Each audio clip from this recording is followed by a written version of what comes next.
We own Onion River Outdoors, which we have been running for the last 2 years. We're several months into the pandemic now. Can you talk to us about the challenges that you all have faced as business owners during this time? We closed a little bit on the early side for downtown businesses around March 10th, I believe, and 15th. And essentially it was just Jen and I for, Jen and me for 5 weeks, where we were trying to do curbside remote sales. Everything, communication was done via phone and email. And that was an extremely challenging time. We started to see the demand for outdoor recreation, socially distanced recreation pick up right around then.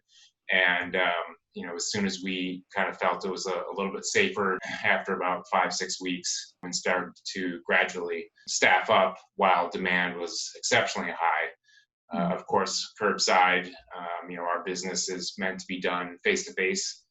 We don't really have an online store. We do now to some degree, but at the time we were trying to answer emails, phone calls, and fix bikes and sell stuff out the back door, which was certainly a challenge.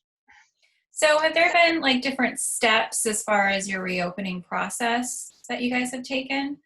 Can you talk Yeah, well, so initially when it was just Kip and me, we, that was pretty much, we were the whole show answering emails, phones, trying to sell stuff.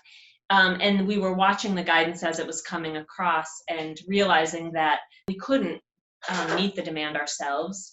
The spring is usually our busiest time anyway, and this spring, with so many people having more flexible schedules or being out of work, there was even more demand for outdoor gear, and we couldn't meet it ourselves. So our first step was to try to figure out how to bring back a couple staff and just set up curbside.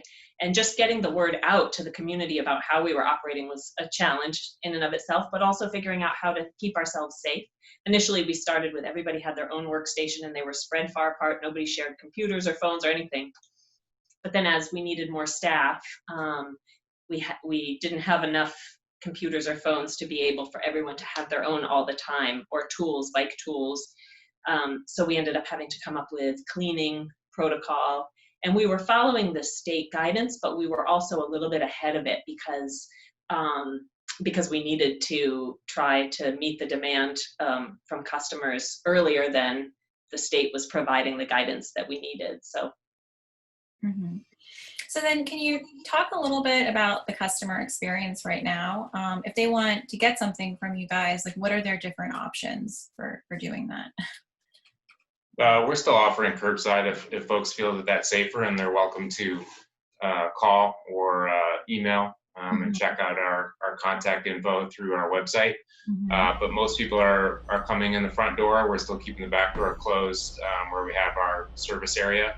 Just, we have 4 to 6 technicians back there. So to invite customers into that space, it's hard to keep your distance. So we're still having folks out in the front part of the store.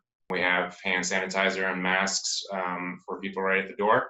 And, that's how we're hoping to keep people safe. We have a pretty frequent cleaning schedule where we go around and spray all the frequently touched shared surfaces. Mm-hmm. And have you guys been able to take advantage of any of the government or local programs that are trying to help small businesses right now? Yes. There was the MEND grant that we received that was just a downtown Montpelier grant, and that was great. And we also got in on the first round of the PPP, the Paycheck Protection Program, I think it is. And that was a little bit of a challenging situation because we received that money, and initially there was a 12-week, I think it was, or 10-week period in which you had to use it. And we could pretty quickly see that we weren't going to be able to use it in that time period.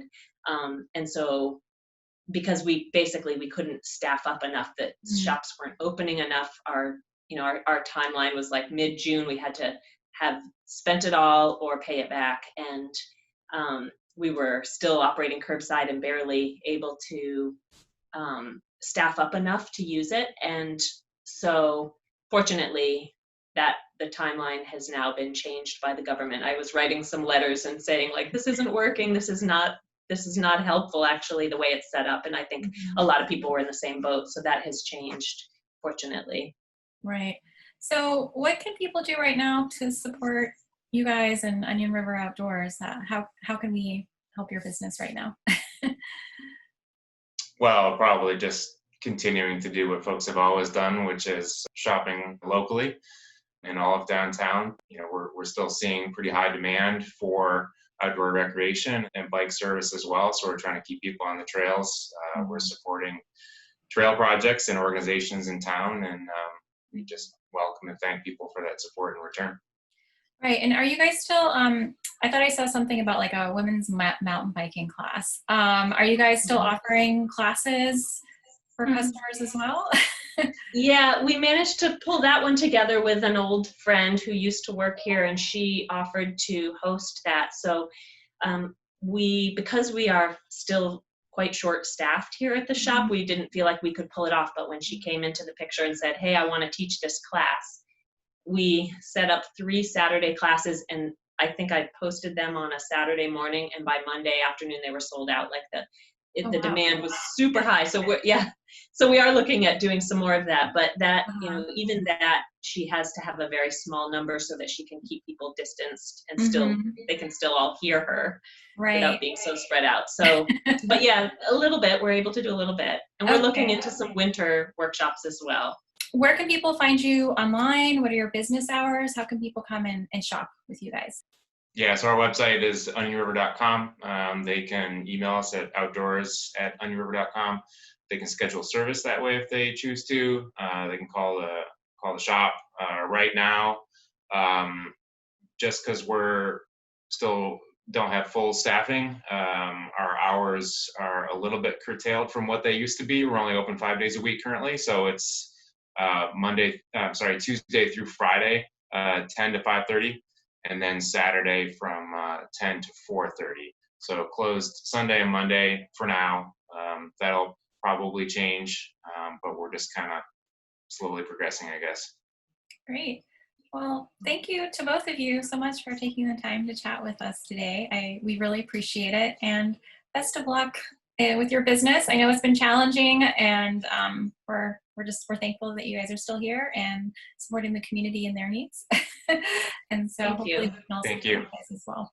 All right. Well, thank you and good luck. Thanks. All right. Bye.